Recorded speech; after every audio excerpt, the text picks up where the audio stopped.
বিসমিল্লাহির রহমানির রহিম। দ্রুত বীজ্রপাত একটি রোগীর সাক্ষাৎকার নিয়ে হাজির হলাম। ভাই, আপনি আমার কাছে আসছিলেন কেন? আসছিলাম আমার দ্রুত বীজ্রপাত হয়ে যেত। জোরে বলেন। হ্যাঁ। দ্রুত বীজ্রপাত হতো আর ওই সহবাসের সময় আর কি আমার পেনিস নরম হয়ে যেত, যার কারণে আপনার কাছে আসছিলাম। তখন কি সময় পাইতেন? না, একেবারেই কম সময় পাইতাম তখন। তো আপনি স্ত্রীর কাছে যাওয়ার ব্যাপারটা?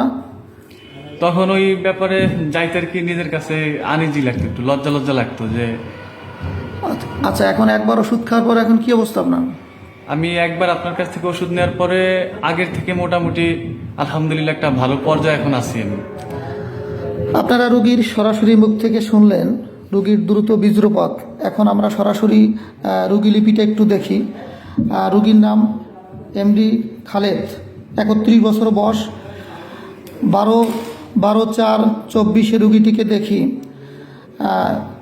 বিশেষ করে যদি আমরা রেপার্টরি থেকে দেখি,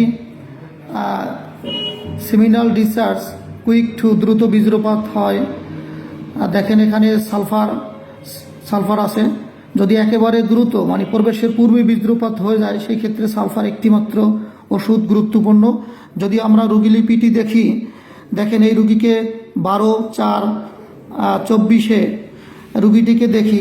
আমি সংক্ষেপে লিখছি যে SDQ, টাইম লস, 10 মাস ধরে এই সমস্যাটা তার। স্কিন সাপ্রেসড ডিজিজ, চর্মরোগ চাপা পড়ে, মলম লাগায়। এরপরে দেখেন পিপাসা বেশি।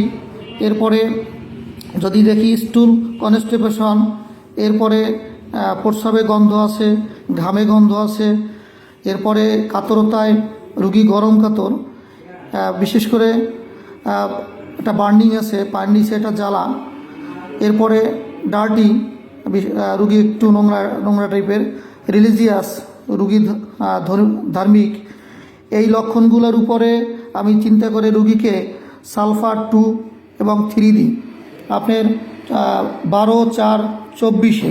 এরপরে দেখেন আজকে রুগী যখন আসছে, আমি পরবর্তী দেখেন ওষুধটি 23/5/24 ঠিক এর পরবর্তী পাওয়ার সালফার 4/5 দিচ্ছি। তো আপনারা রুগীর মুখ থেকে সরাসরি শুনলেন। রুগী আপনার সন্তুষ্ট চিকিৎসা নিয়ে? আলহামদুলিল্লাহ আমি সন্তুষ্ট, আগের থেকে ভালো এখন। আশা করতেছি আমি সম্পূর্ণ সুস্থ হয়ে যাব। আচ্ছা, আলহামদুলিল্লাহ।